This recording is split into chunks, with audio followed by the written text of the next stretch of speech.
To this presentation, where I will summarize a scientific article that we published in Pharmaceuticals in 2024.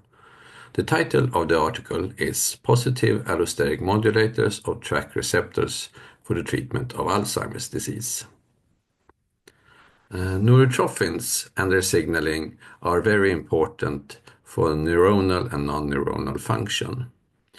The neurotrophins like brain-derived neurotrophic factor, BDNF, or nerve growth factor, NGF, are really key for brain health, function, and cognition. They are involved in multiple different functions of the brain, including cholinergic function, hippocampal neurogenesis, as well as synaptic plasticity. Early in the Alzheimer's disease, there is a loss of cholinergic neurons which are NGF dependent, and this loss of cholinergic neurons correlates well with cognitive decline, thus suggesting that NGF is important for the maintenance of neuronal function. There has also been several studies reporting that genetic mutation or genetic polymorphism in the BDNF gene called Val66Met leads to lowering of the BDNF levels, and this is associated with a more rapid cognitive decline in patients with Alzheimer's disease. So to summarize this, the neurotrophins, especially BDNF and NGF, are important factors for the brain's ability to withstand pathological conditions, such as the one observed in Alzheimer's disease. The expression of the receptors for NGF and BDNF, but also for NT3, are called TrkA, TrkB, or TrkC. They are expressed in various regions of the brain.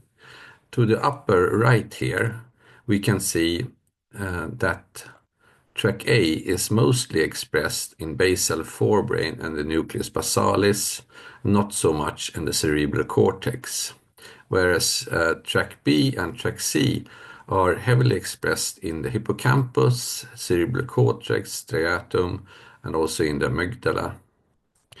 In the bottom of this slide, you can see the expression pattern in the brain of TrkA to the left, TrkB in the middle, and TrkC to the right.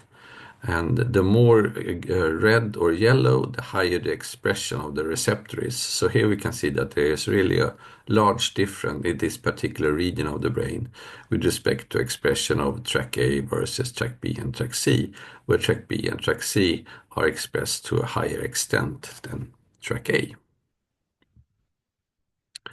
The role and function of Trk receptors are really dependent on the organ that they are situated in. In the brain, they can function to support neuronal proliferation, neuroprotection, but also neuronal differentiation, increasing synaptic plasticity, and improving mitochondrial function, as well as having anti-inflammatory effects.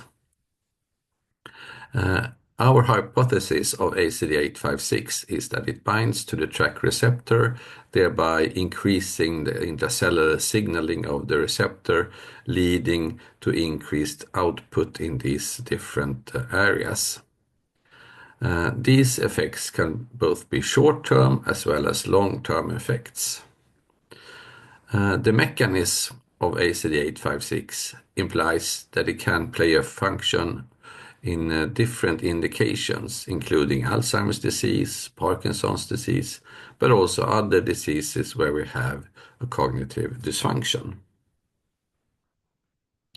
There are today only 2 examples of successful drug discovery and development of positive allosteric modulators of the Trk receptors.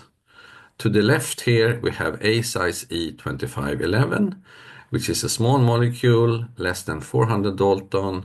It targets TrkA, and it is currently in phase 1 clinical studies. To the right, we have a description of AlzeCure's ACD856, which is also positive allosteric modulators, but it amplifies signaling of both TrkA, TrkB, and TrkC.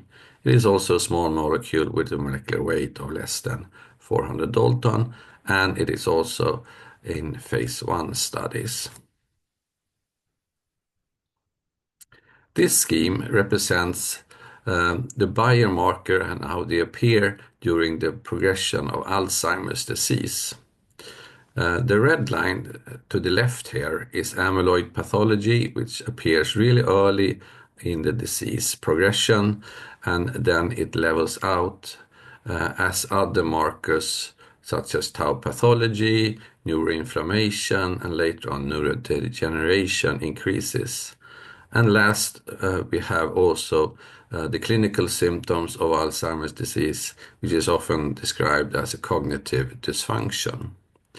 Small molecule positive allosteric modulators like ACD856 could play an essential role both as a symptomatic treatment, that is, we are treating the patients at the quite late stage of Alzheimer's disease, or potentially also as a disease-modifying treatment where we begin treatment of the patients earlier on in the disease.